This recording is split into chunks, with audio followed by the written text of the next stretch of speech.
Assalomu alaykum do'stlar, kanalimga xush kelibsiz. Zen 0 dan seriyamizning 5-darsi va bugun juda muhim mavzu Zen'da nima nashr qilish mumkin. Ko'pchilik Zen'da kanal ochadi va qaysi mavzuda yozishni bilmaydi. Yoki yozib, keyin algoritmda umuman ko'rinmay qoladi. U pakaz bermay qo'yadi.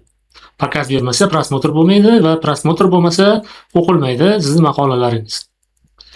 Bugun Zen'ning rasmiy qoidalari bo'yicha ruxsat etilgan barcha mavzularni, ularning misollarini va qaysi biri eng ko'p o'qilishini tushuntirib beraman. Keyingi darsda esa nima mumkin emasligini ham tushuntirib beraman. Demak, ikkala mavzuni ham sinchkovlik bilan shoshilmasdan oxirigacha ko'ring. Nima nashr qilish mumkin Zen'da? Birinchi navbatda ruxsat etilgan 10 ta mavzu bor. Bu originallik, ya'ni 4 ta kategoriyasi bor. 10 ta mavzuni original bo'lishi kerak, mavzuingiz sifatli bo'lishi kerak, foydali bo'lishi kerak va ishonchli bo'lishi kerak. Stayl, sog'lik va go'zallik, moda bu Zen'dagi eng mashhur kategoriya hisoblanadi. Kundalik odatlar, sog'lom ovqatlanish, terini parvarish qilish, bunday maqolalar millionlab o'qiladi. Oshpazlik va retseptlar. Bu ham Zen'da juda ham ko'p o'qiladi, juda ham ko'p ko'riladi. Masalan, agar o'zbekcha kontent qiladigan bo'lsangiz, bu kontentlar juda katta prosmotr olish mumkin, chunki bunda konkurent kam. Ko'proq Zen'da ko'pchilik rus tili auditoriyasi bo'lganligi uchun ruscha yozadi, lekin o'zbek auditoriyasi ham kundan kunga Zen'da oshib boryapti. Uchinchisi sayohat va turizm. Bu ham juda ham mashhur yo'nalish hisoblanadi. Bunday maqolalar ham juda mashhur. Sayohat tajribangizda baham ko'rishingiz mumkin. To'rtinchisi moliya va budjet. Moliya va investitsiya. Moliya haqida ham yozish mumkin, lekin aniq tavsiyalar bermang. Qanday tejash mumkin? Budjet rejalashtirish yaxshi. Bu aksiyani sotib oling. Yo'q, bunaqa yozib bo'lmaydi. Masalan, mana bu yerda yozib ko'rsatib ketganman. To'g'ri sarlavha, oyiga 20% tejash, amaliy 5 ta usuli. Noto'g'ri, bu aksiyani hozir sotib oling. 200% foyda kafolatlangan. Bunday qilib yozib bo'lmaydi. To'rtinchisi psixologiya va o'qish. Psixologiya va o'z-o'zini rivojlantirish, motivatsiyani qanday oshirish, stressdan qutulish usullari, bu kategoriya ham juda ham mashhur hisoblanadi.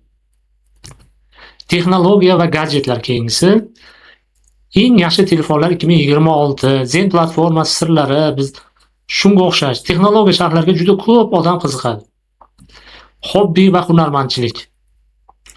Fotosurat, musiqa, rasm chizish, til loyihalar qiziqishingizga maqolangizni aylantiring. Ya'ni qiziqadi. Mana shu hobbilar, hunarmandchilik orqasida ham maqolalar juda ham yaxshi ko'riladi. 8-si bu avtomobil va ko'chmas mulk. Arzon va sifatli mashina tanlash, uy sotib olishdagi qanday xato qilmaslik, bu mavzular ham katta auditoriyani jalb qiladi. 9-si shaxsiy tajriba va hikoyalar. Hayotda hikoyalar va shaxsiy tajriba eng samimiy va ko'p o'qiladigan format o'z hayotingizdagi voqealar. Zen'da nima oldim? Shunga o'xshab o'zingiz to'qishingiz mumkin yoki sun'iy intellekt orqali o'zingiz hikoyalarni yozib, buni maqola sifatida chiqarishingiz mumkin. Va 10-si ko'ngilochar kontent. Ko'ngilochar kontent va hazillar ham qiziqarli faktlar, kulgili vaziyatlar, test va viktorinalar bu ham ruxsat etilgan va eng ko'p o'qiladi. Mavzu tanlashda 3 ta savol qo'yingiz, o'zingizga 3 ta savol qo'ying. Ya'ni mavzu tanlayapsizda, siz o'zingizga 3 ta savol qo'ying. Bu mavzuni bilamanmi, yoza olamanmi deb o'zingizga savol bering. Bilmaydigan narsa haqida yozish bu sifatni pasaytiradi. Endi o'zbek tilida ham raqobat kammi? Kam raqobat, tezroq o'sasiz va ko'proq o'quvchini qabul qilishingiz mumkin. Bu mavzuda 100 ta maqola yoza olamanmi? Uzoq muddat kanal uchun chuqur bilim kerak. Ya'ni siz bitta yo'nalish tanladingizda, u yo'nalishda ketishingiz kerak. Har xil yo'nalishlarni tanlab, oz-ozdan qilgandan ko'ra bitta yo'nalish tanlaysizda, shu yo'nalish bo'yicha dalshe ketishingiz kerak. Endi do'stlar keling. Biz sizlar bilan statiyalarni, ya'ni maqolalarni analiz qilishni o'rganamiz. Ya'ni qanday qilib analiz qilasiz. Yo'nalish tanladingiz, bitta yo'nalish tanlaymiz. Masalan, raskazi, hozir pastroq deydi, raskazi istoriyani, semeyniy dramani ochasiz. Va ochganingizdan keyin mana shunga o'xshagan narsa chiqadi. Va eng ko'p o'qilgan mana bu yerda yangisi, mana masalan, Shtraf Yunurskiy kanalini mana shu yerda maqolani ochasiz Va mana bu yerdan shu kanalni o'zini ochadi. 84 ming podpischigi bor ekan buni. Statiya bo'limiga o'tasiz. Statiya bo'limidan eng populyarnisini bosasiz mana bu yerdan. Populyarniy mana 180 ming. Hop, 3 yil oldin 153 ming. 116 ming marta o'qilgan ekan. Shuni nima qilasiz? Rasmga olasiz. Print screen tugmasi bilan rasmga olasiz. Rasmga olasiz va Gemini'ga tashlaysiz. Ixtiyoriy Gemini'gami, ChatGPT'gami, Gemini yaxshiroq analiz qilib beradi. Birinchisi. Bu ketdi. Yana boshqa kanalni ochasiz. Masalan, bu majlis loan yoki statiya bo'limini bosib olaylik. Mana bu yerdan Devotchka Galina shuni ochaylik. Necha qancha o'qilibdi? 51 ming o'qilibdi. Bundan chiqib ketamiz. Mana bu yerdan statiya bo'limiga o'tasiz va populyarnisini tanlaysiz. Yana 1 million marta o'qilgan ekan. Tasavvur qilasizmi? 1 million. Yana buni print screen qilasiz va yana tashlaysiz.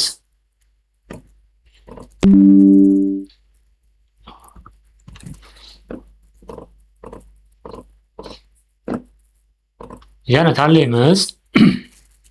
Statiya bo'limiga o'tamiz va yana birorta nimani ochamiz. Рассказы shkatulka. Mana shu kanalni ochaylik va mana shu kanalni bosh menyusiga o'tamiz va statiya bo'limiga o'tamiz. Bu yerdan yana populyarniy qilamiz. Populyarniyni ochib olib, yana buni print screen qilamiz. Tevara qilib ko'tararkanmiz. Nimasi chiqmay qoldi.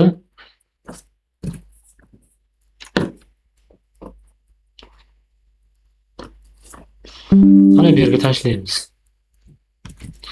Endi yozamiz mana bu yerga. Men tashlagan rasmlarni analiz qilib ber deb yozasiz. Mana bu yerdan Pro, mana nima Pro versiya. Bu analiz qiladi. Ya'ni nimani analiz qiladi? Bu maqolalarni birma-bir rasmlarni analiz qilib chiqadi har bittasini. Biroz vaqt oladi. Do'stlar, biz yuborgan rasmlarni analiz qilibdi. Ya'ni nima degan? Siz yuborgan rasmlar Yandex.Zen yoki shunga o'xshash maqola platformasi kanalining eng mashhur maqolalar ro'yxatga olingan skrinshotlar. Keling, har bir rasmdagi kontentni va ularni muvaffaqiyatli omillarni tahlil qilamiz. Birinchi tashlagan rasmim to'qish va hunarmandchilik yo'nalishi. Boyagi nima? Nisha kontentim. Bu yerda faqat to'qish, igna san'atchilik sirlari, kiyim modellariga oid maqolalar jamlangan. Ko'rsatkichlar o'qishchilar soni 78 mingdan 180 minggacha yetgan.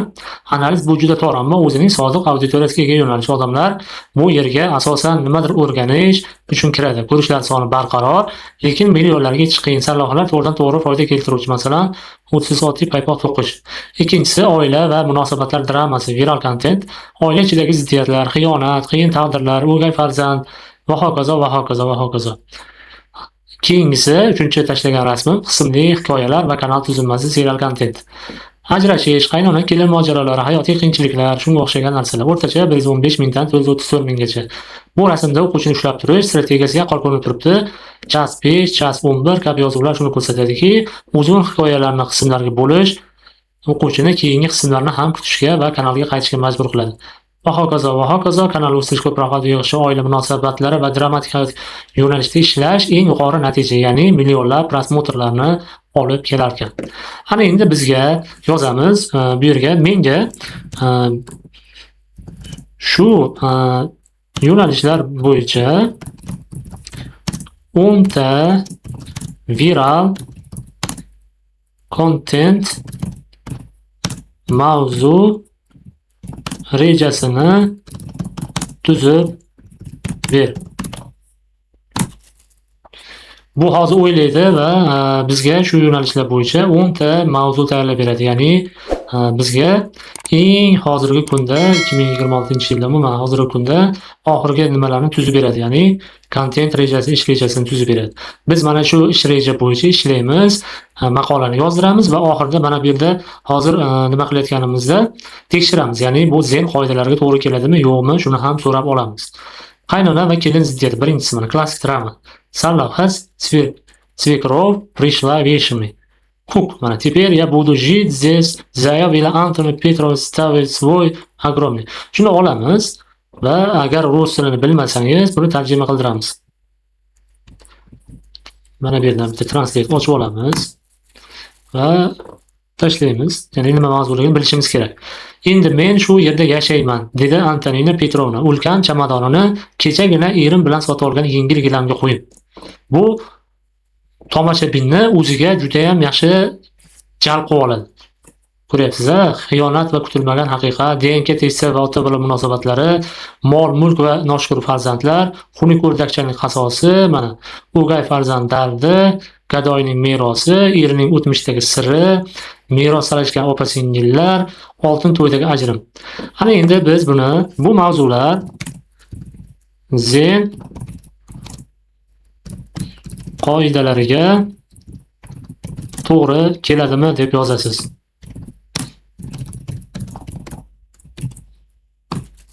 Va bu yana analiz qiladi. Agar to'g'ri kelmaydigan bo'lsa, chiqarib tashlaydi. Biz shunday qilib, ya'ni kontentni, mavzusini yozdirib olishimiz mumkin. Chunki bu kontent mavzularini yozib, tekshirib olmasak, ertaga Zenda muammolar bo'lishi mumkin. Hozir tekshiradi. Ha, bu mavzular Zen qoidalariga to'g'ri keladi. Aslida oila va munosabatlar hayotiy hikoyalar yo'nalishi Zen platformasidagi eng ommabop, rasman ruxsat etilgan va algoritmlar tomonidan yaxshi qo'llab-quvvatlanadigan klassik formatlardan biri hisoblanadi. Clickbait qoidalari, kecha o'tgan nimalarimiz, qoidalarimiz har bittasini yozib chiqyapti. Shop kontent, zo'ravonlik, mana kattalar uchun kontent, откровенный kontent, haqorat va nafrat. Xulosa, agar siz syujetni chuqur psixologik asosida insoniy his-tuyg'ularga mehr, afsuslik kechirib urg'u berib yozsangiz, bu 10 ta mavzuning barchasi Zen qoidalariga to'liq javob beradi va juda yaxshi prosmotr yig'adi.